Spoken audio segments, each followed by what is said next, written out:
Bueno,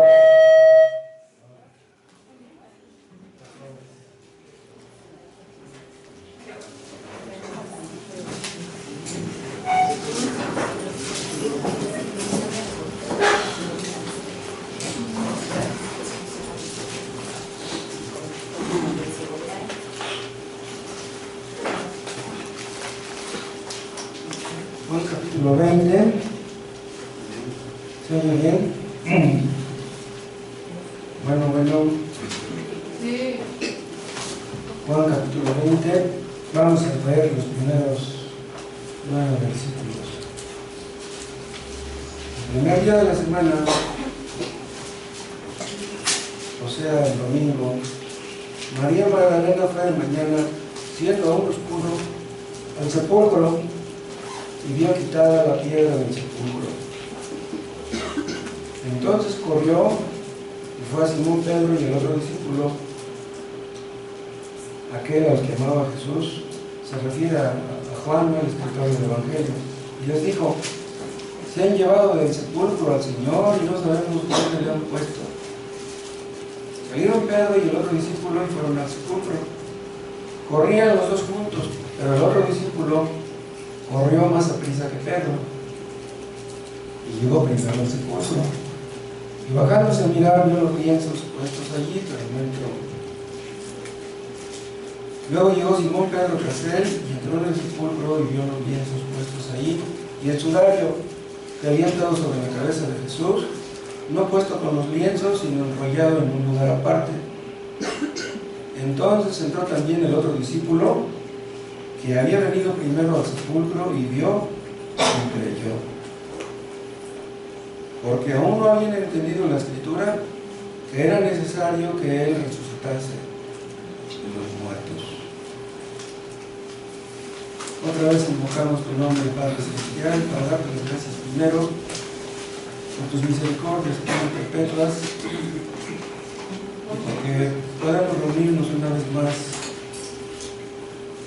Queremos pedirte, Padre, que sea para tu gloria lo que vamos a ver ahora, que tu Espíritu Santo nos ayude a entender y nos capacite para obedecer, que podamos meditar, Dios, en la muerte y en la resurrección de Cristo, y que saquemos provecho de esto. Oh Dios, hazlo, te lo pedimos en el nombre de Jesús.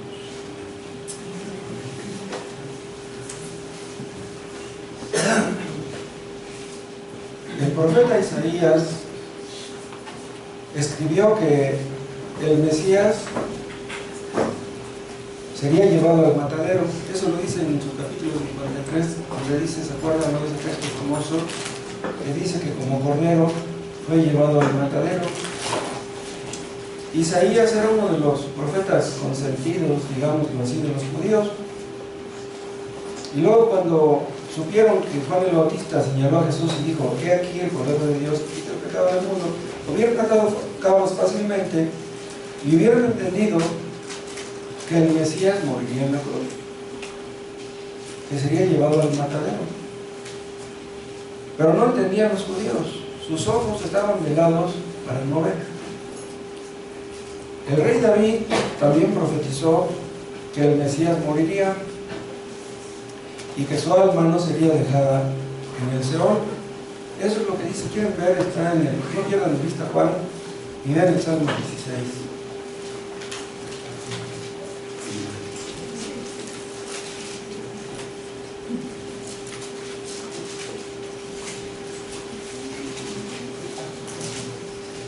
Este es uno de los salmos llamados mesiánicos. Se llaman así porque apuntaban a las glorias, a los sufrimientos, a los triunfos del Mesías. Dice en el 9: se alegró por tanto mi corazón y se gozó mi alma, mi carne también reposará confiadamente. ¿Por qué? Dice: porque no dejarás mi alma en el Seol, y permitirás que tu santo vea corrupción. En el versículo 9 parece que David está hablando de él, pero ya lo comparamos el 10 con lo que dice el 9 y entendemos que desde el 9 está hablando de Cristo. Entonces, al final del 9, que dice: mi carne también reposará confiadamente, se refiere a la muerte de Cristo, cómo sería depositado en la tumba. Y luego dice el 10: porque no dejarás mi alma en el Seol. El Seol era el lugar de los muertos, según los judíos, ¿no? No dejarás mi alma en el Seol, ni permitirás que tu santo vea corrupción. Son tan importantes estos versículos que los cita el apóstol Pablo en 1 Corintios 15 y el autor de Hechos en el capítulo 13. Y analizando, comparando esos versículos, entendemos claramente que se refería a Cristo. O sea, Cristo no fue dejado en la tumba. El cuerpo de Cristo no vio corrupción. Es lo que dice al final del versículo 10. Entonces esto es imposible que se aplicara a David, porque David murió y su cuerpo sí vio corrupción. Los gusanos se comieron al cuerpo de David. Entonces, pues, los judíos tendrían que haber sabido que el Mesías vendría al mundo, que moriría, pero también que resucitaría.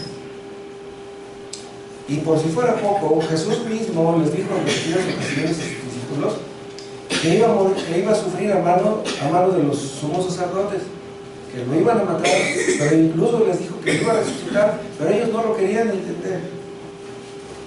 Y ya después, cuando Cristo resucitó, llegaron algunas personas, lo vieron, fueron y les contaron, ni así creyeron, a pesar de que Cristo se los había dicho.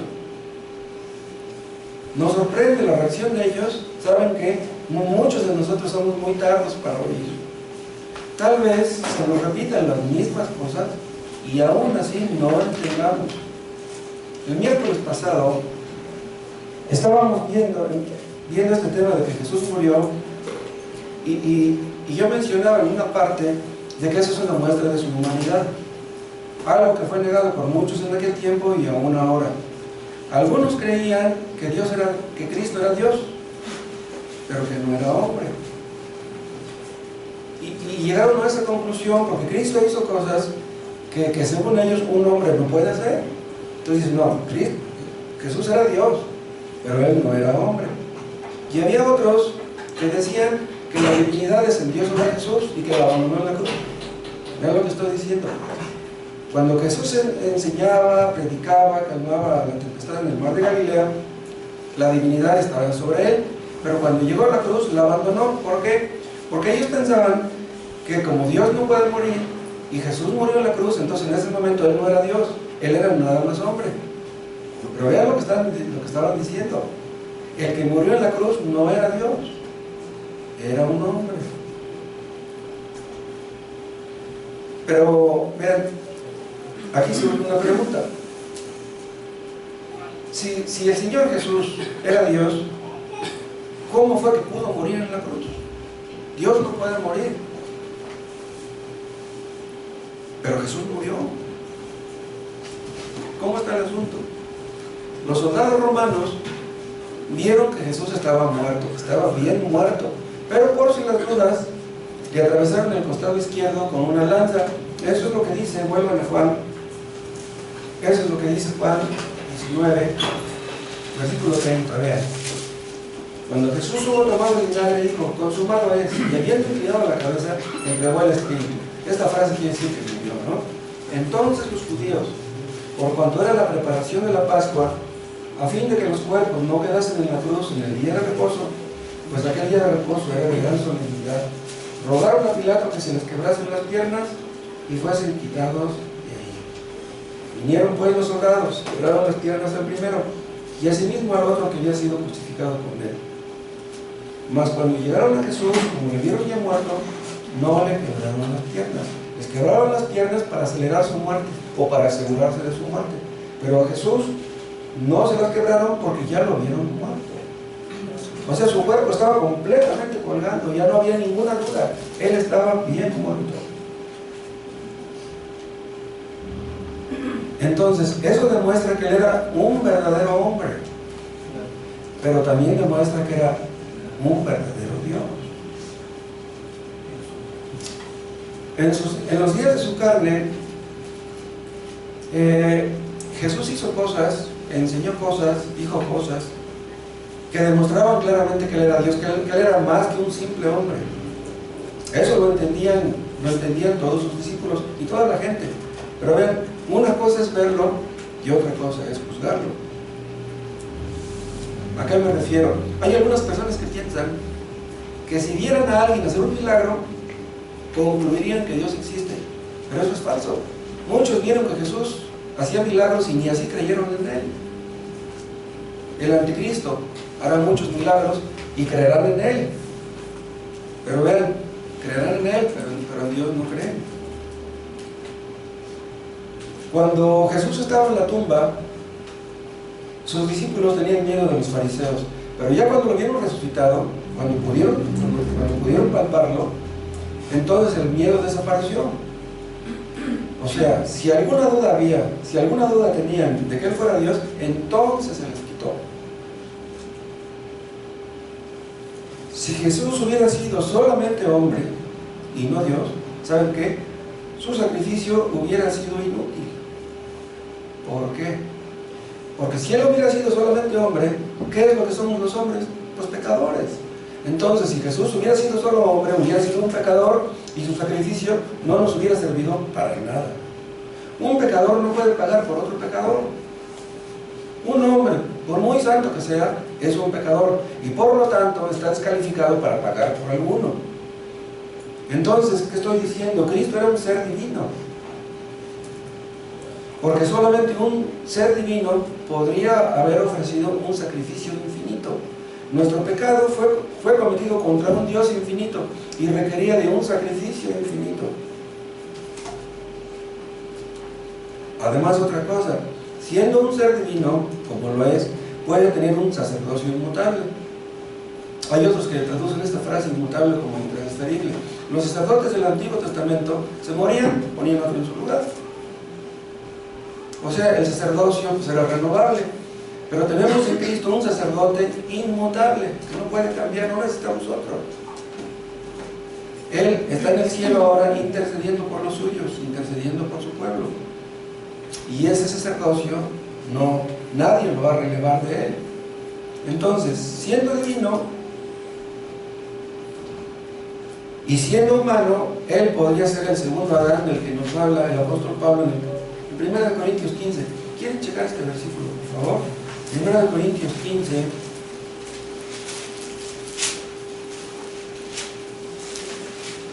Vean el versículo 45. 1 Corintios 15, 45. Así también está escrito: lo hecho el primer hombre, Adán, alma viviente, el postrer Adán, espíritu vivificante. Aquí a Cristo se le está llamando el último Adán. Hubo un Adán, el que nos representó en el paraíso, y ahora tenemos otro representante que nos representó en la cruz, y es Cristo, y se le llama, vean aquí, el postrer Adán. Este es un tema que vimos no hace mucho tiempo. Y vean después como dice el 47: el primer hombre es de la tierra terrenal. ¿Quién es el primer hombre? Adán. Pero vean cómo dice: el segundo hombre, que es el Señor, es del cielo. Vean cómo se le llama aquí a Jesús el segundo hombre. Adán fue el primero y el segundo no fue Caín, el segundo fue Jesús. Pero aquí se refiere al aspecto como nuestro representante. Adán fue nuestro primer representante y Jesús fue nuestro segundo representante. Cristo vino a hacer lo que Adán no pudo. Adán no pudo obedecer como se le requirió, y esa obediencia en la cual él falló, vino Cristo a efectuarla. Cristo vivió una vida santa y perfecta. Cristo nunca pecó y por eso es que pudo ser nuestro representante y vencer en la cruz. Entonces, solamente siendo divino y humano, podría ser el segundo Adán o el segundo hombre. Perdimos mucho en Adán, pero mucho más ganamos en Cristo. Vean, Cristo, cuando vino a este mundo, era Dios que se convirtió en hombre. Dios haciéndose carne, Dios relacionándose con la raza humana por medio del hombre Jesús. Entonces, negar que Jesucristo era divino, negar que Jesucristo era humano, es una herejía digna de condenación.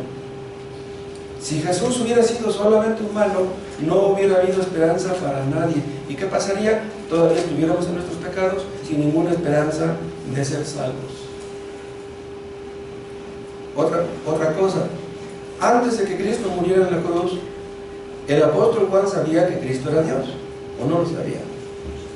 Él estaba ahí cuando la transfiguración, estaba ahí cuando Getsemaní, y en los eventos más importantes de Jesús, ahí estaba Juan. Además, desde el primer versículo de su evangelio, el apóstol Juan tenía el propósito de mostrarnos su deidad. La divinidad, deidad y divinidad es exactamente lo mismo. Vuelvan ustedes a Juan, vean ustedes el capítulo 20.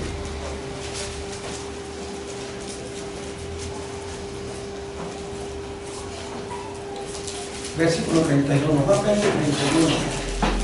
Vean 20, 30, vean primero. Hizo además Jesús muchas otras señales en presencia de sus discípulos, las cuales no están escritas en este libro. O sea, Cristo hizo muchísimos milagros, muchísimos más de los que están registrados. O sea, los que se registraron fueron porque así le pareció conveniente a Dios. No era necesario que hubiera tanto detalle de tantos milagros. Dice, pero estas, dice 31, está refiriéndose a las señales que mencionan en la 30, pero este es el escrito para que creáis que Jesús es el Hijo de Dios y para que creyendo tengáis vida en su nombre. ¿Qué es lo que está diciendo Juan? Que todos los milagros y señales registrados tenían un solo propósito: hacernos entender que Cristo era Dios. Entonces, Juan sabía eso desde antes de que resucitara, se supone.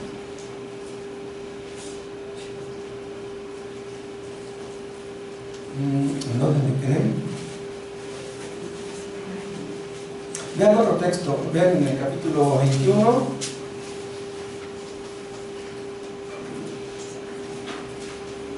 Vean lo que dicen los dos últimos versículos. Juan 21, 24. Este es el discípulo que da testimonio de estas cosas, se refiere a él mismo, no Juan, y escribió estas cosas, y sabemos que su testimonio es verdadero. Y hay también otras muchas cosas que hizo Jesús, las cuales, si se escribieran una por una, pienso que ni aún en el mundo cabrían los libros que se habían de escribir. Vean, el primer versículo de este evangelio y el último tienen el mismo propósito. El apóstol Juan tenía la idea de meternos en la cabeza que el Mesías era Dios mismo. Cristo Jesús era Dios. Nos reunimos aquí los domingos para adorar, vean, no a un hombre, no a un mero hombre. Si Cristo hubiera sido un mero hombre y lo adoráramos, seríamos idólatras. Pero a quien adoramos es al Dios hombre, y eso no nos convierte en idólatras. O sea, como Jesús era Dios, eso es exactamente lo que Él requería, lo que Él demanda, nuestra adoración. Creemos en Jesús, le amamos, le obedecemos, porque Él es Dios que vino a este mundo. Murió y lo sepultaron, pero Él después resucitó. Vuelvan a nuestro texto en Juan 19.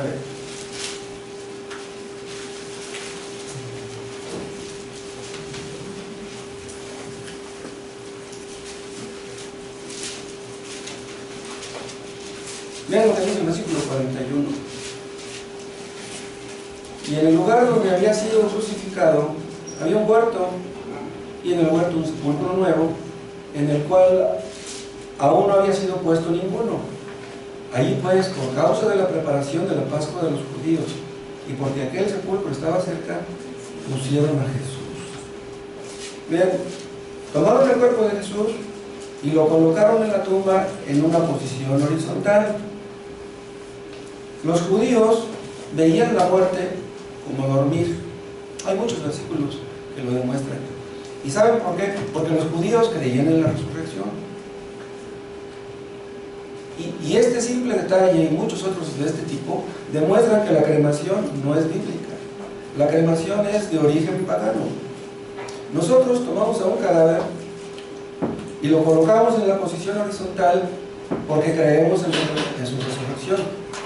Cuando colocamos el cadáver de un cristiano, obviamente. Entonces, ¿qué resulta ser la cremación? Pura incredulidad. Nosotros los cristianos no debemos sepultar a nuestros seres queridos con la misma superstición de los inconversos. ¿Qué es lo que hacen ellos?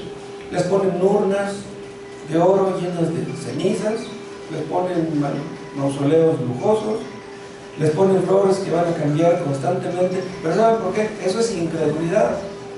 Esa no es fe. Cristo resucitó. Cristo no permaneció en la tumba. Y por lo mismo, Cristo hizo posible que la tumba ya no es parte cristiana. Morimos, sí, y nos van a acostar en la tumba, pero un ángel nos va a llevar a la presencia de Dios. Vean Lucas capítulo 16.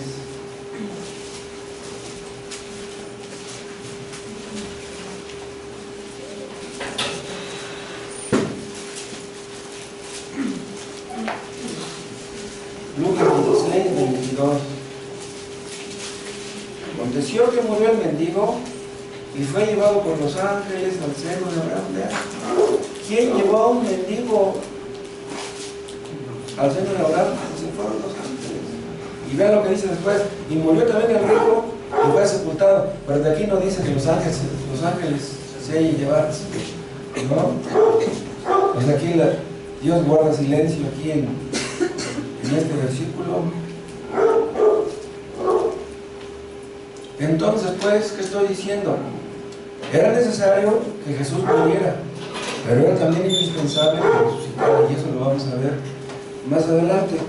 Bueno, otra vez a Juan, y vean el capítulo 20,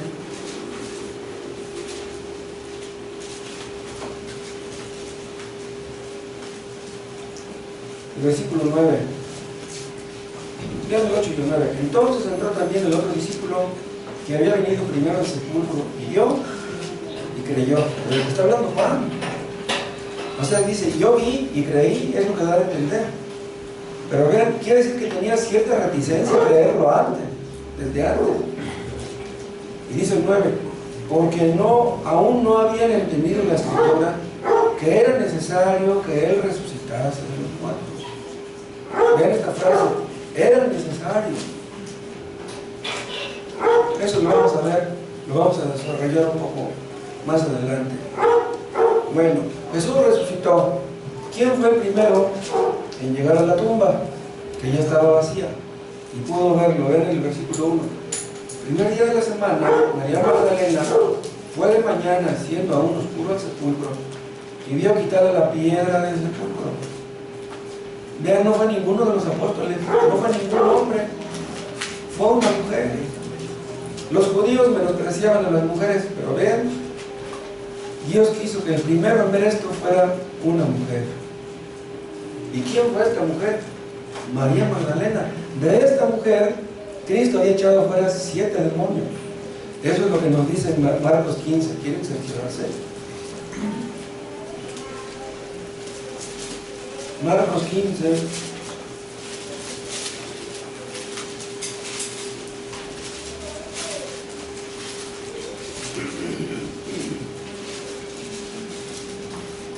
Mientras apuntemos al texto, déjenme decirles esto.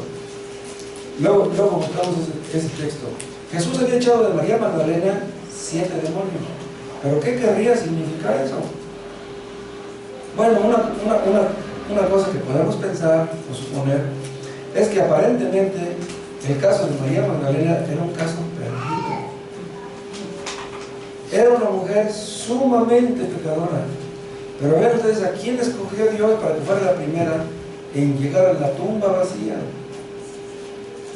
De nadie leemos que haya tenido más demonios, excepto por el endemoniado gadareno, que tenía una legión, ¿se acuerdan? María Magdalena fue de las últimas en separarse de la cruz cuando Cristo murió, y fue de las primeras en acudir al sepulcro vacío. Dice aquí en nuestro texto, en Juan 19, otra vez voy a leer el versículo 1. El primer día de la semana, María Magdalena fue de mañana, siendo aún oscuro. Pero ¿por qué fue siendo aún oscuro? Podríamos especular tal vez un poco, ¿no? Podríamos pensar, por ejemplo, que no podía ni dormir. Estaría pensando en todas las cosas que habían acontecido y ni siquiera podía dormir. ¿O sería que actuó de esta manera porque amaba tanto a Cristo que quería cerciorarse de si realmente habría resucitado? O sea, ¿habría alguna duda en su mente acerca del asunto? Sabemos que ella estaba agradecida con Cristo por lo que Él había hecho por ella. Vean en Lucas, en el capítulo 7.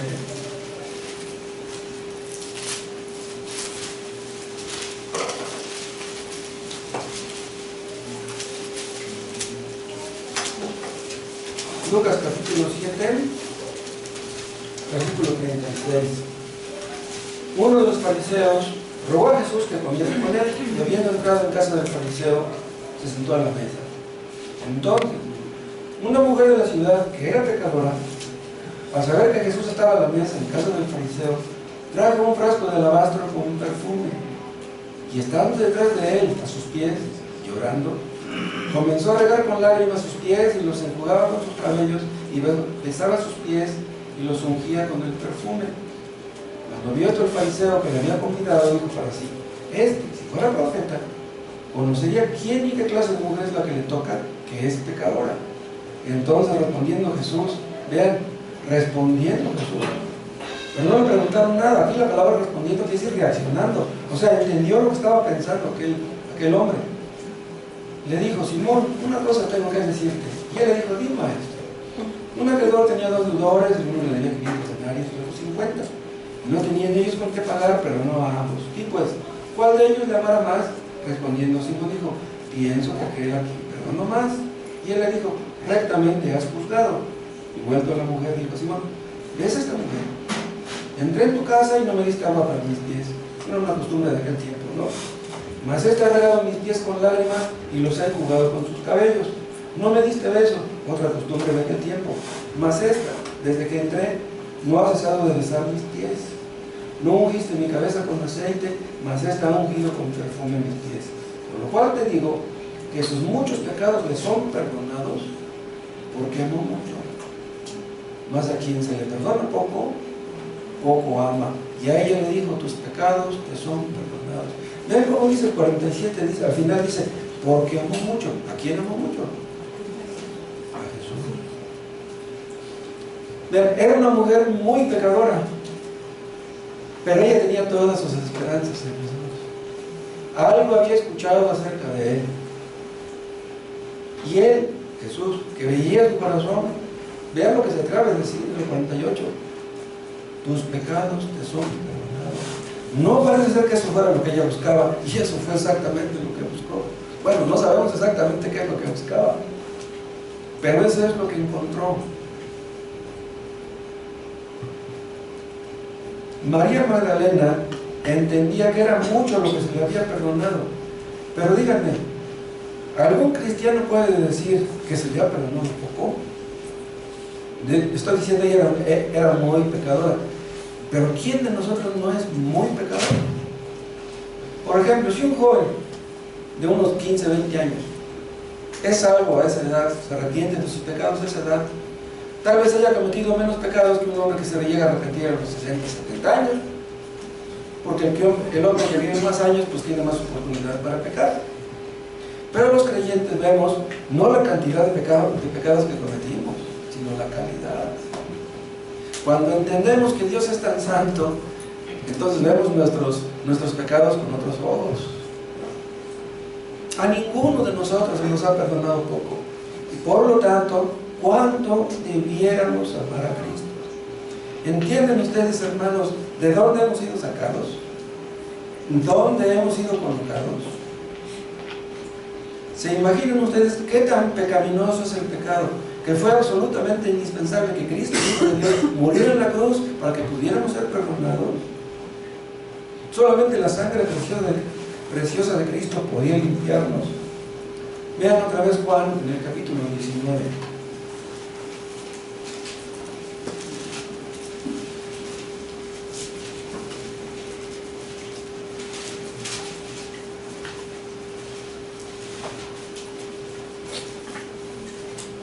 Vean lo que dice el versículo 34. Este versículo lo vimos el miércoles.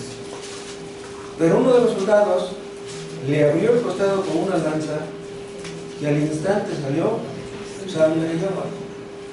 Vean, dicen los expertos que el hecho de que haya salido sangre y agua del costado de Jesús cuando aquel soldado le atravesó con la lanza, esa es una muestra irrefutable de que Jesús estaba muerto.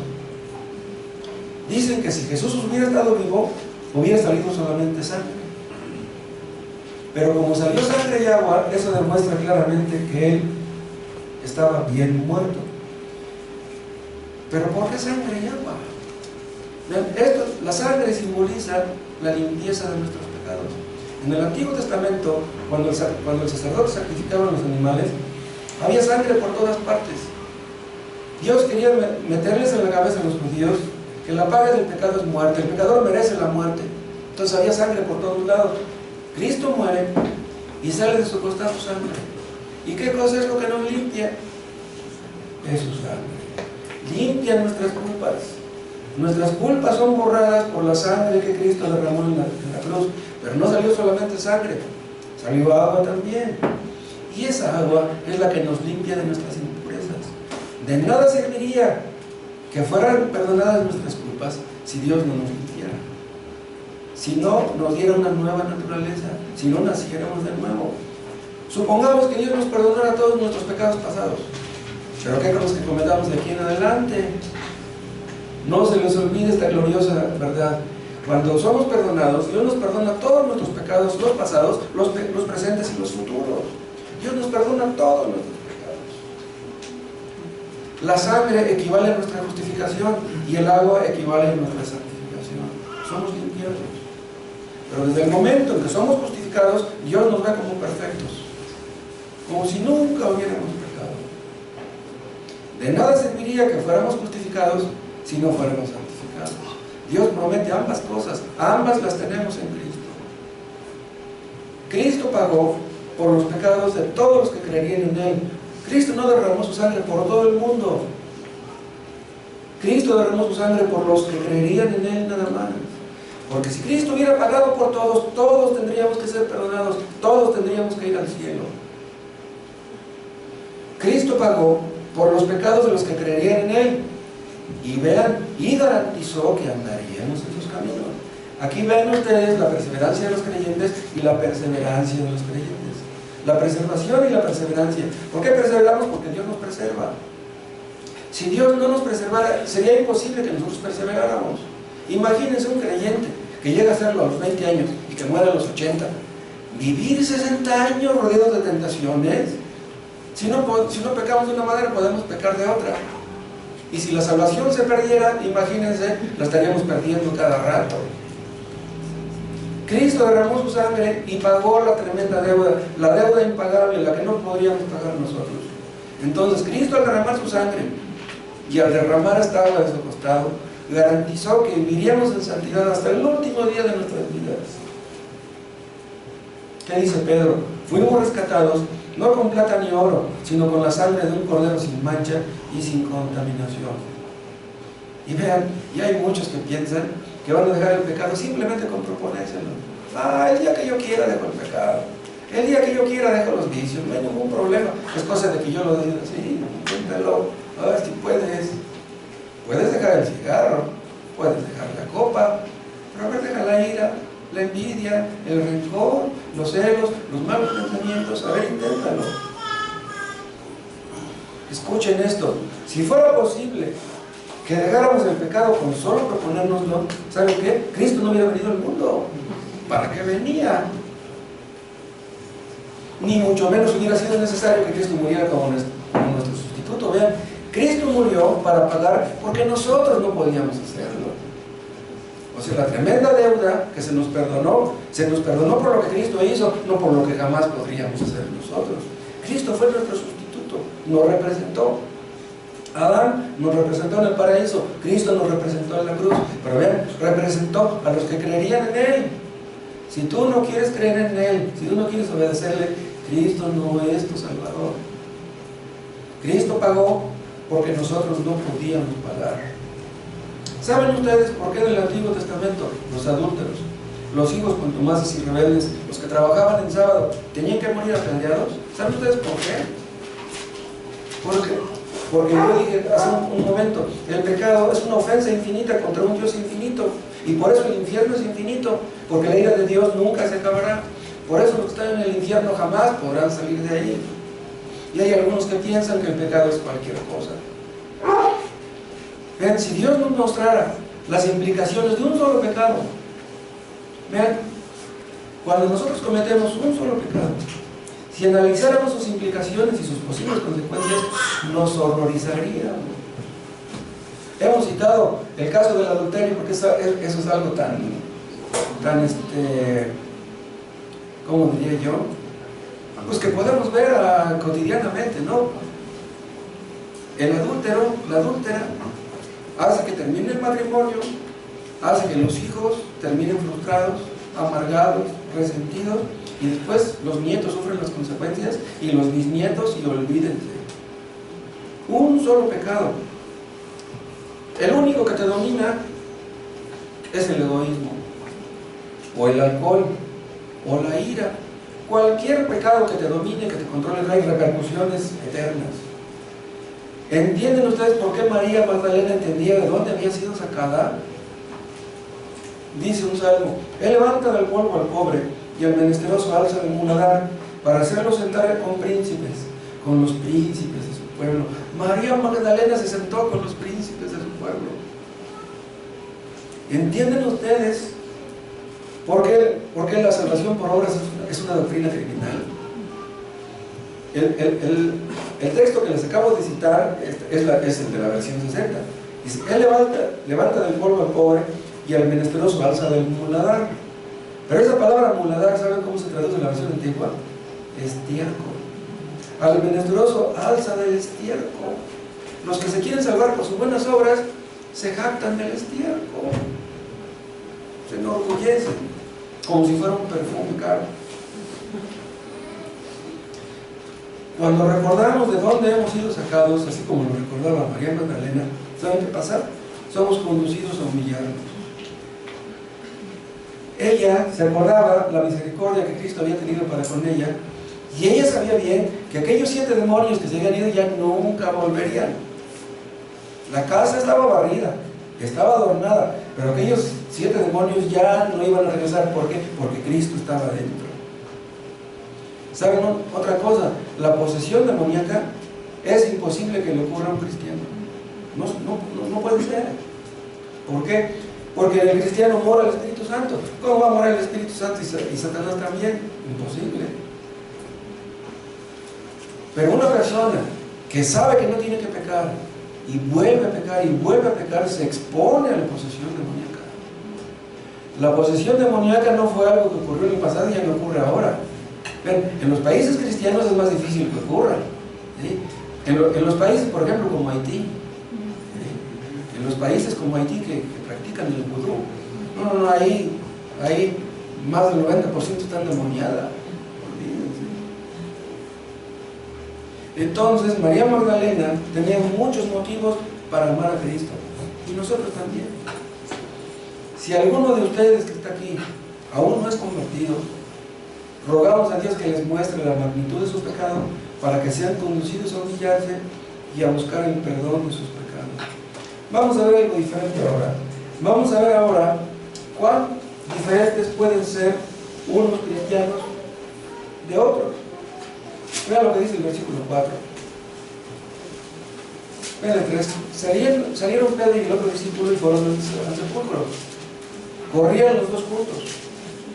Pero el otro discípulo corrió más aprisa que Pedro y llegó primero al sepulcro, y bajándose a mirar, vio los lienzos puestos ahí, pero no entró. Vean, Juan y Pedro, los dos corrieron. Juan llegó primero, pero no entró. ¿Por qué no entró? ¿Por qué no entró en la tumba? Podríamos imaginar, por ejemplo, que no entró porque era más tímido que Juan, que Pedro. Pedro era muy atrabancado, muy, ¿cómo se dice? Muy impetuoso, muy precipitado, muy fogoso, ¿no? Y Pedro inmediatamente llegó y se metió.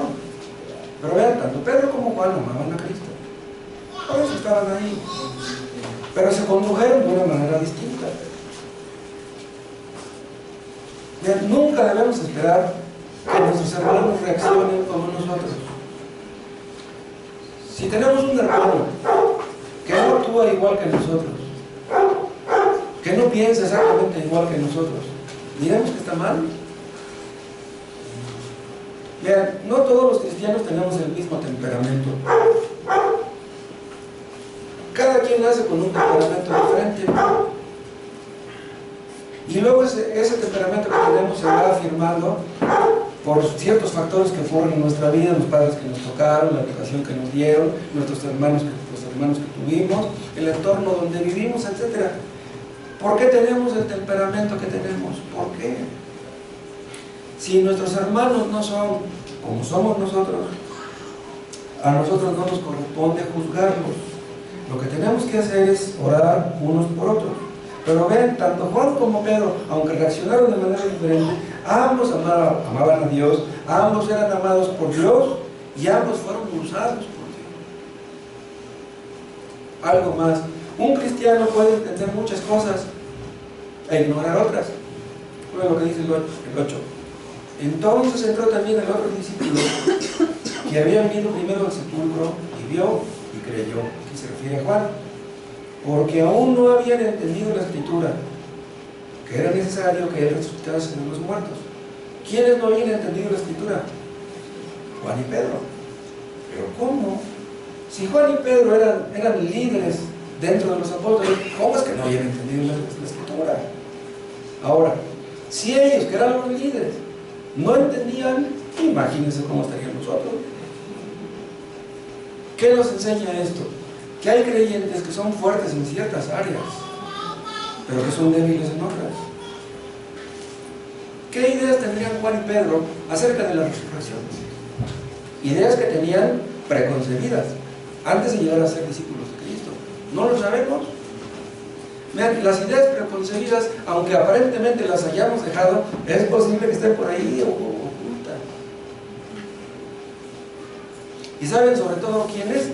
Aquellos que salimos de iglesias falsas, que nos lavaron el cerebro con ideas torcidas y que podemos tener ciertos prejuicios sacados de la ignorancia. A muchos les metieron en la cabeza que en la casa de Dios no puedes usar una gorra, no puedes tomarte un refresco, no puedes comerte un taco, no puedes comer nada, porque es pecado. ¿Pero de dónde sale eso? Si alguna hermana aquí tiene hambre y saca un sándwich y se lo empieza a comer, ¿es pecado eso? ¿Es pecado? Pero en algunas iglesias les metieron eso en la cabeza y dicen, no, se escandalizan porque ven a alguien que se está comiendo algo.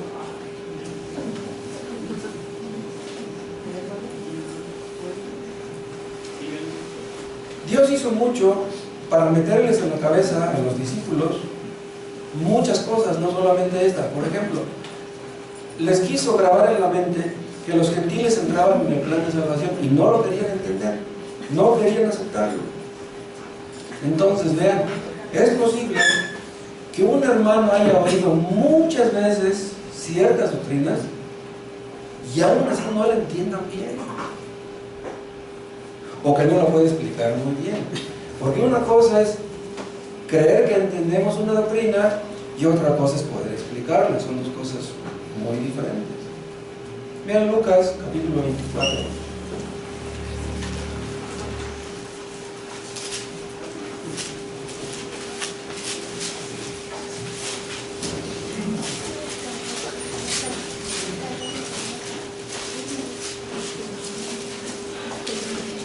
Lucas 24 a 1. ¿Listos?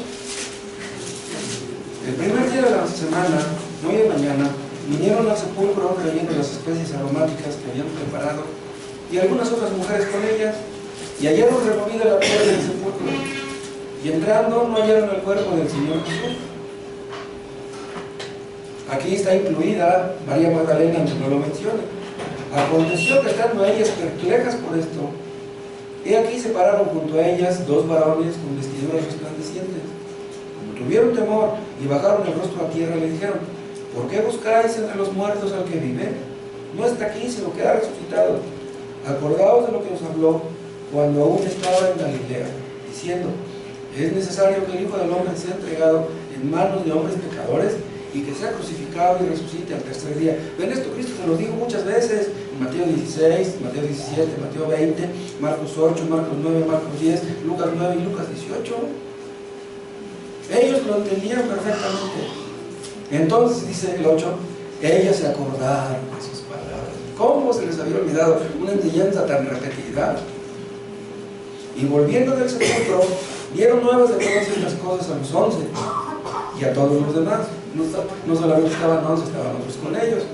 Eran María Magdalena y Juana, y María, madre de Jacobo, y las demás con ellas, quienes dijeron estas cosas a los apóstoles.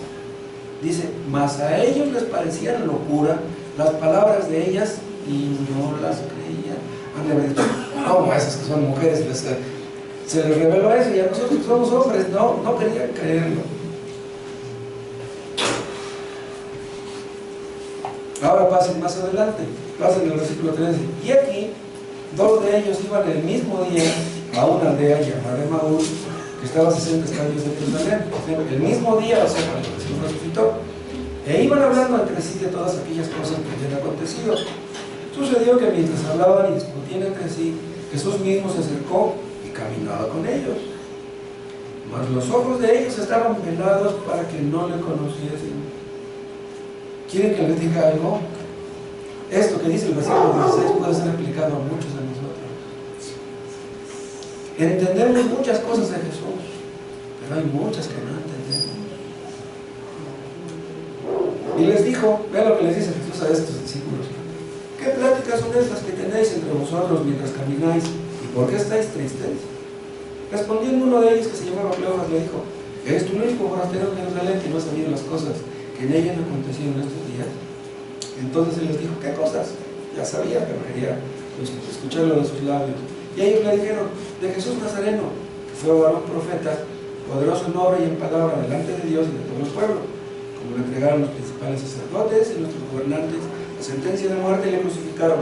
Pero nosotros esperábamos que él era el que había de remir a Israel.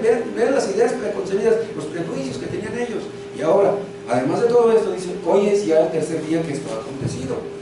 Aunque también nos han asombrado unas mujeres entre nosotros, las que antes del día fueron al sepulcro. Como no hallaron su cuerpo, vinieron diciendo que también había visto visión de ángeles, quienes dijeron que él vive. Y fueron algunos de los nuestros al sepulcro y hallaron así como las mujeres habían dicho, pero a él no le vieron. Entonces él les dijo: vean, oh insensatos y tardos de corazón para creer todo lo que los profetas han dicho. ¿Saben qué quiere decir esta palabra insensatos? Quiere decir torpes. Esta palabra pudo decir Cristo, pero si nosotros vemos a un hermano que no entiende una doctrina, no debemos decirle torpe. Él lo dijo porque él era él, ¿entienden? ¿Sí? Y luego dice: oh insensatos y tardos de corazón. O sea, el problema no está en la mente, el problema está en el corazón, dice. ¿Saben una cosa? El no poder entender una doctrina como debemos entenderla, el problema no está en el cerebro, a menos que sean retrasados mentales. El problema está en el corazón. Vean, si nuestros hermanos no entienden como nosotros nos parecería que deberían entender, no debemos escandalizarnos. Repito, lo que tenemos que hacer es orar por ellos. Debemos orar unos por otros para que Dios nos dé entendimiento. Escuchen, la fe es esencial para la salvación, no el entendimiento, no la inteligencia, no los conocimientos. El entendimiento respecto de los conocimientos básicos, ¿no? La fe es esencial. Dios ve, escuchen, si nuestro corazón es recto delante de Él. Dios ve nuestro corazón. Dios no se fija tanto en nuestro cerebro. Ahora, déjenme decirles esto: hay ciertas cosas básicas que todo el mundo debe entender si quiere ser salvo. Si tú no entiendes estas cosas, no puedes ser salvo. Por ejemplo, que tú debes entender lo que es el pecado, debes entender que eres pecador, debes entender que Cristo es el único Salvador y no hay otro. Fuera de Cristo no hay salvación para nadie. Si un salvador, si un musulmán, si un budista quiere ser salvo, tiene que creer en Cristo, no hay otra forma. Tienes que entender lo que es el arrepentimiento, la diferencia entre el arrepentimiento verdadero y el arrepentimiento falso. Si tú no entiendes esto, no puedes ser salvo. Otra cosa, debemos esforzarnos en adquirir conocimiento. No debemos conformarnos con lo mínimo. ¿Qué dice Pedro? Añadir a la fe virtud, y a la virtud conocimiento, etc. ¿Por qué? Porque la ignorancia no es buena.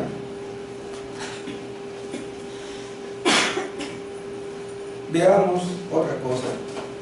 La muerte y la resurrección de Cristo eran las dos cosas absolutamente necesarias si teníamos que ser salvos. Vuelvan a Juan, capítulo 20.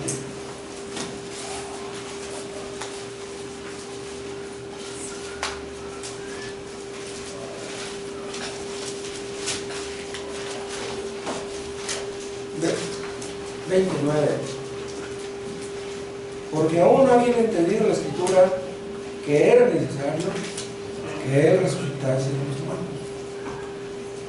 ¿Por qué era necesario que Cristo resucitase de los muertos?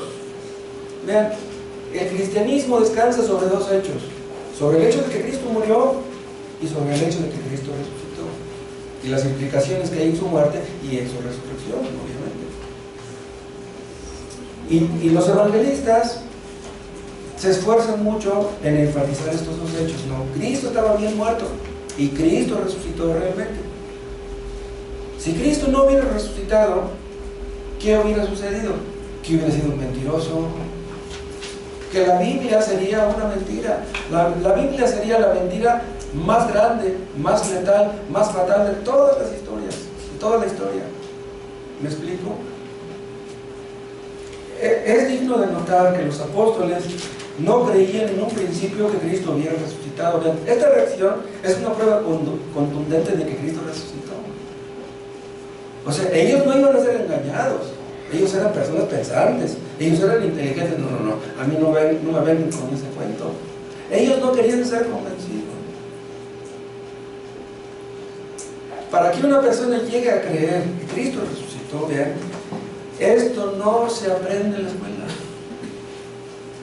Creer en la resurrección de Cristo es algo sobrenatural, lo mismo que creer en Él. Vean Romanos 10.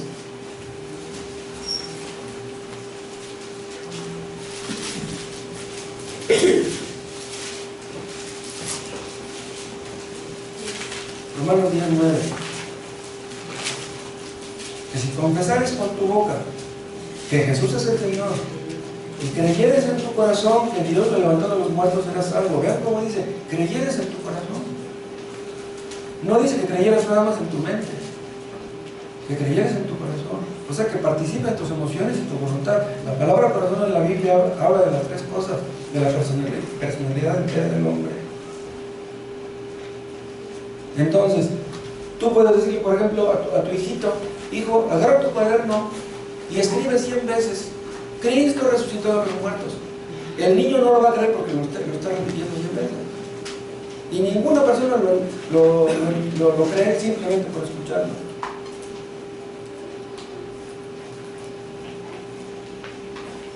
Los católicos creen que Cristo murió en la cruz, pero en realidad ellos no creen que Cristo resucitó. Vean, cuando ellos entran a un templo católico, entran como si entraran en un velorio, en un funeral. Las mujeres que usan zapatillas entran en un templo católico de puntitas, y ahí está el olor de las flores, ahí está el olor de las veladoras. Creen en un Cristo muerto, ellos no creen que haya resucitado. Vean Mateo 16.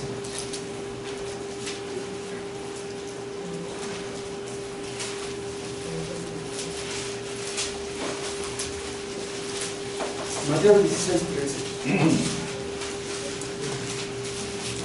Viniendo Jesús a la región de Cesarea de Filipo, preguntó a sus discípulos diciendo: ¿quién dicen los hombres que es el Hijo del Hombre? Vean esta pregunta. Podríamos traducirla de esta manera: ¿qué opinión tienen los hombres de mí? ¿Qué piensa la gente que ustedes con la que platican? ¿Qué piensa esa gente de mí? Ellos dijeron, dice el 14, uno dice que tú eres Juan el Bautista, que ya resucitó, ¿no? Porque ya tenía tiempecito que había muerto. Otros piensan que eres Elías que resucitó, que fue reencarnado, o que tenía el mismo espíritu que Elías. Y otros que Jeremías o alguno de los profetas. ¿Saben qué es lo que le están diciendo con esta respuesta? La gente piensa que tú eres un hombre, que que eres un gran hombre, pero que eres un hombre. Esa es la idea.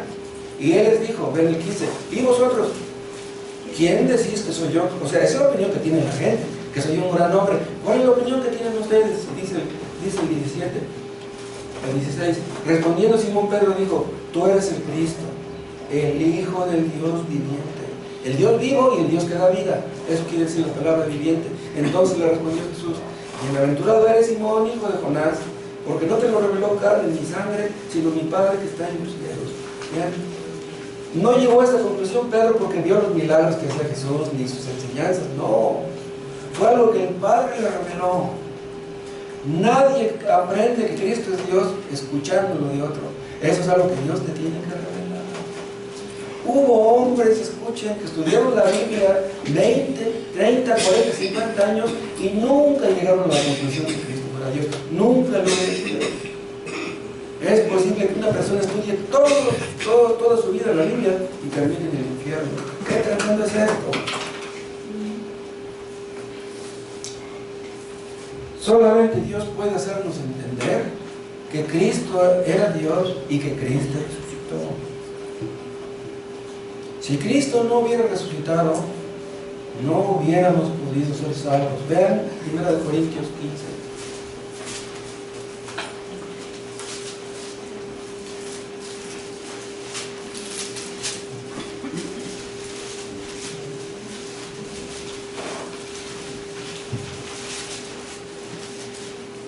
Corintios 15, 12. Si se predica de Cristo, que resucitó a los muertos, ¿cómo dicen algunos entre nosotros que no hay resurrección de muertos? Porque si no hay resurrección de muertos, tampoco Cristo resucitó. Y si Cristo no resucitó, vana es entonces nuestra predicación, vana es también nuestra fe. Estamos perdiendo el tiempo. Si Cristo no resucitó, estamos engañados. La Biblia es mentira. Dice el 15, y somos hallados falsos testigos de Dios, porque hemos testificado de Dios que Él resucitó a Cristo, al cual no resucitó si en verdad los muertos no resucitan. Porque si los muertos no resucitan, tampoco Cristo resucitó. Y si Cristo no resucitó, vuestra fe es vana, aún estáis en vuestros pecados. ¿Qué dice esto claramente? Que si Cristo no resucitó, no hemos podido ser perdonados, ni hay perdón para nadie. Y vean, en los versículos anteriores a estos que acabamos de leer, Pablo está hablando de que Cristo murió y resucitó, es lo que dice en el 3, vean, porque primeramente os he enseñado lo que asimismo recibí, que Cristo murió por nuestros pecados conforme a las Escrituras, vean, por nuestras culpas, ¿no? Y que fue sepultado, y que resucitó al tercer día conforme a las Escrituras. Vean, siempre Pablo hablaba cosas que tenían base bíblica. Y luego habla de que se le apareció a muchos, dice el 5, y que apareció a Cefas, y después a los 12. O sea, cuando ya habían nombrado al sustituto de Judas, dice, después apareció a más de 500 hermanos a la vez, de los cuales muchos viven aún y otros ya duermen. Había tanta gente que vio a Cristo resucitado que no había ninguna duda. Pero si Cristo no resucitó, como dice más adelante, aún estamos en nuestros pecados. Entonces, si es así, seríamos dignos de lástima, como Pedro lo que dice en el capítulo 15, en el versículo 19. Si en esta vida solamente esperamos en Cristo, o sea, solamente tenemos esperanza de esta vida y no de la futura, somos los más dignos de conmiseración de todos los hombres. Si Cristo no resucitó, somos dignos de lástima. Estamos engañados. ¿Se imaginan morir y ser sepultados para darnos cuenta que no hay cielo, no hay infierno, no hay juicio, no hay nada? Como dicen los testigos de Jehová, mueren los hombres y le pasan lo mismo que a los perros. Ellos pasan los perros, pues se convierten en polvo. Y saben una cosa, si Cristo no resucitó, seríamos más dignos de lástima que cualquiera. Que cualquiera, en serio. Vean otro texto en Romanos 4.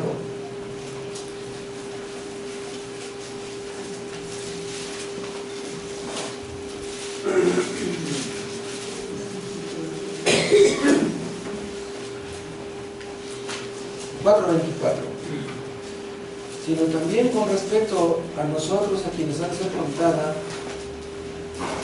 Esto es, a los que creemos en el que levantó de los muertos a Jesús, Señor nuestro. A los que creemos en el que levantó de los muertos a Jesús, Señor nuestro. Ahora vean lo que dice el 25. El cual fue entregado por nuestras transgresiones y resucitado para nuestra justificación. Este versículo 25 no es fácil de entender y muchos lo malinterpretan. Vean, aparentemente dice este versículo que Cristo resucitó para que pudiéramos ser justificados. No parece decirlo. Vean cómo dice al final. Y resucitado para nuestra justificación. Entonces, si no hubiera resucitado, ¿no hubiéramos sido justificados? No es eso lo que dice.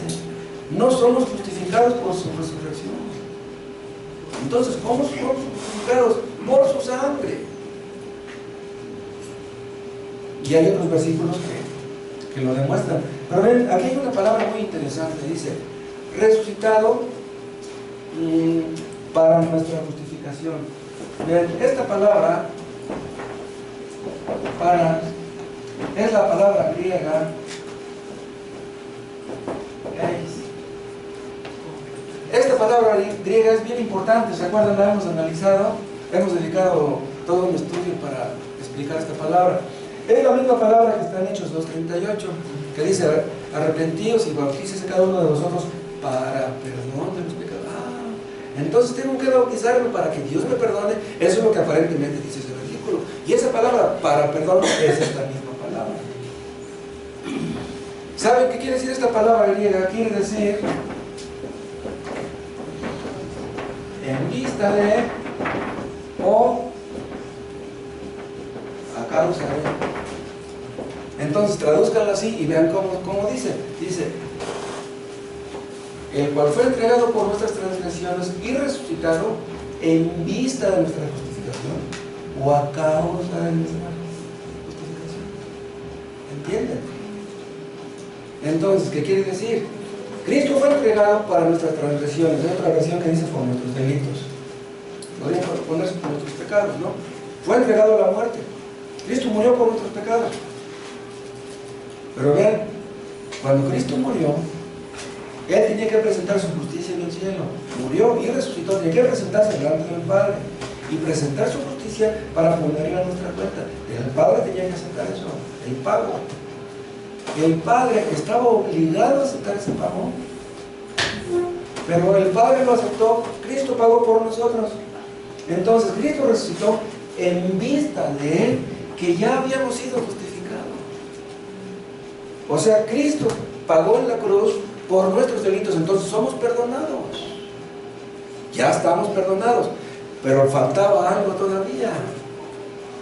Y es lo que les estoy diciendo, que Él presentara en los cielos su justicia sin mancha, y es entonces que el Padre acepta su justicia y nos la pone en nuestra cuenta. Somos justificados por la fe, no por algo que hagamos, ni que podamos hacer jamás, sino por algo que Cristo hizo. Entonces la justificación es gratis. Entonces Cristo resucitó, vean, y es por eso que entendemos que el Padre aceptó el pago. En cambio, si Cristo no hubiera resucitado, hubiera sido un mentiroso, como dije, la Biblia estaría mintiendo y entonces no habría esperanza ni perdón para nadie.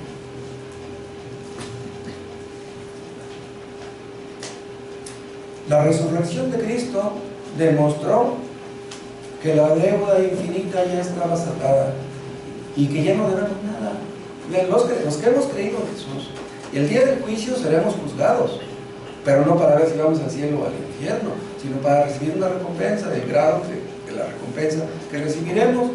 Pero entonces, ¿por qué no vamos a ser juzgados? Porque Cristo ya pagó por nuestros pecados, ya nuestras culpas fueron borradas por lo que Cristo hizo. Entonces Cristo ya pagó, ya no debemos nada. Pero escuchen, Cristo no pagó por todos en la cruz, no pagó por todos sin excepción. La resurrección de Cristo fue la garantía de que Él quitó el pecado del medio. ¿El pecado de todos? No. Cristo no llevó en la cruz el pecado de todos, porque si lo hubiera llevado, todos tendríamos que ser perdonados. El día del juicio, entonces, los que nunca se arrepintieron le dirían a Dios: Señor, ¿cómo me vas a mandar al infierno si Cristo llevó en la cruz mis pecados? La resurrección fue la coronación de su obra. Su resurrección demuestra que Cristo había hecho todo lo necesario para nuestra justificación. Vean Romanos 5. Romanos 5, versículo 9. Pues mucho más, estando ya justificados en su sangre, por él seremos salvos de la ira. Vean, somos justificados en la sangre de Cristo, no por la resurrección.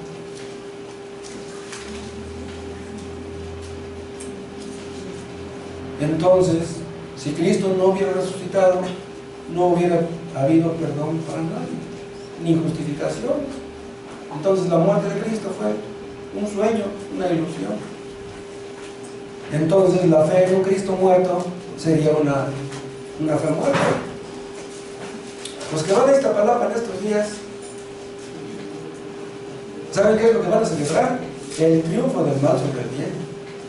Ellos creen, como el Papa Francisco, que la muerte de Cristo fue un fracaso, no sirvió de nada. Eso es lo que cree el Papa. Cristo fracasó en sus propósitos cuando murió en la cruz. Eso es lo que el diablo quiere hacer creer a la gente. Vean Colosenses. Colosenses capítulo 2. Sepultados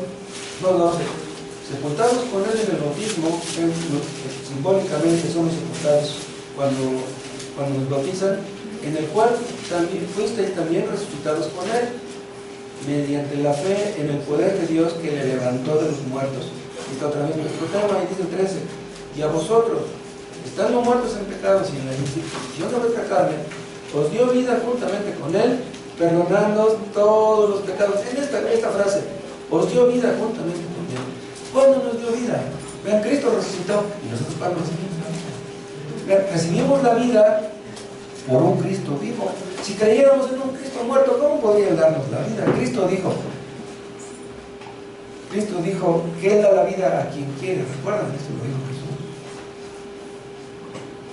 Cristo da la vida a quien quiere porque Él es Dios, porque Él resucitó. Pero si Él estuviera muerto, ¿cómo podría darle vida a nadie? ¿Cuál leí?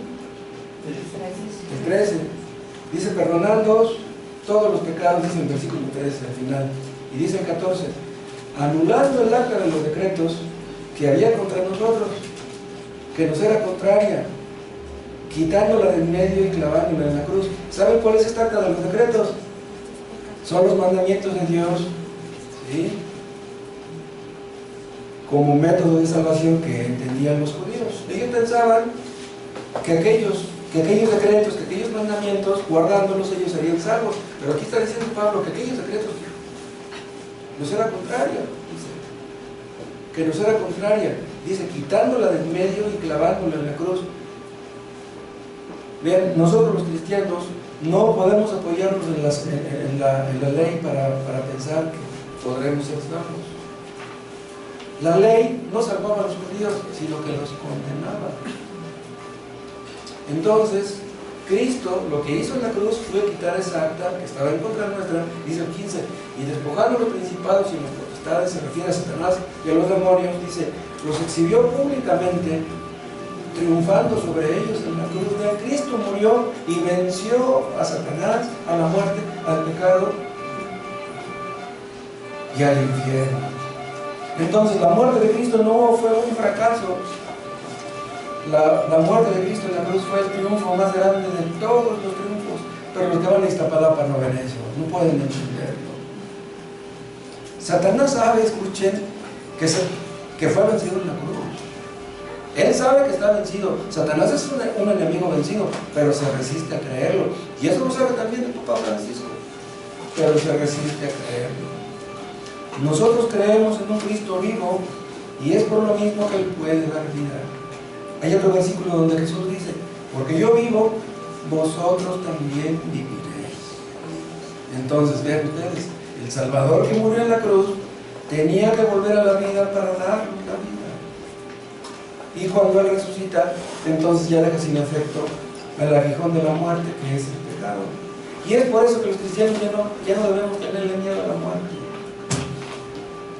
Cristo resucitó y los creyentes vamos a morir, pero vamos a resucitar para estar con Él para siempre jamás.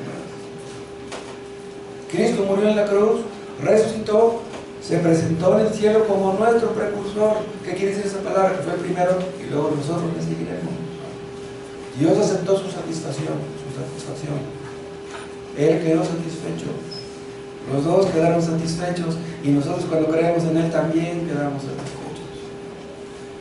Al presentarse Cristo en el cielo, aseguró la aplicación de su sacrificio a todos los redimidos, a todos aquellos por quienes Cristo murió. Dice en la cruz, todo está consumado, todo está hecho. Todo lo que tenía que ser hecho para la salvación de los míos ya está hecho. Somos justificados, somos perdonados, somos salvados por lo que Él hizo en la cruz y no por algo que hagamos nosotros. Qué curioso. Hay muchos hombres ateos que creen en lo sobrenatural. Hay ateos que van a consultar con los adivinos. Hay ateos muy inteligentes que consultan con los horóscopos. Creen en lo sobrenatural. Existen ateos, vean, que van a hacer un largo viaje y van con su madre para que les dé la bendición. Vean, la bendición que una madre le da a un hijo es pura superstición. Una madre católica le dice a su hijo, hijo, que Dios te bendiga en tu viaje a Acapulco, hijo. Garantiza que no se va a morir en el camino ese hijo. No garantiza nada. Dios no escucha esas oraciones, esos rezos. Esas bendiciones no son bendiciones. Pero vean, estos ateos creen en lo sobrenatural, pero no creen que Cristo haya sido un salvador sobrenatural. No creen en los milagros sobrenaturales de Cristo. No quieren creer que Cristo vino al mundo a hacer una obra sobrenatural. ¿Y saben por qué son los ateos así? Porque no quieren obedecerle. El problema de los ateos no está en su mente, está en su corazón. No quieren obedecer a Cristo. No quiero y no quiero. Que con su pan se lo coman. Pero no basta creer con que tú digas que crees con que Cristo resucitó. Una persona, si tú dices que crees que Cristo resucitó, tú dices, ya la hice, porque pues ahí dice en Romanos 10, no basta con que lo creas. Tienes que demostrar con tus hechos que lo crees. Obedécele. Él es el Señor. Resucitó, ascendió a los cielos y ahora está sentado en el trono celestial. Y exige la obediencia nuestra. Él es nuestro Dios, nuestro Creador y nuestro Salvador. Y fuera de Cristo no hay esperanza para nadie.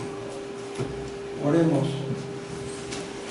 Padre, te damos las gracias por toda la obra perfecta de Cristo, por todo lo que Él hizo en la cruz y aún después, porque sabemos que no mientes en tu palabra. Oh Dios, ayúdanos a creer en ella, en esas cosas gloriosas que ocurrieron en aquel día, y a vivir para tu gloria, Padre, el resto que nos queda de vida, sea poco tiempo o mucho, lo que tú digas, para que cuando muramos, Padre, un día estemos en tu presencia para siempre. Te lo pedimos en el nombre de Jesús. Amén. Vamos a cantar un himno.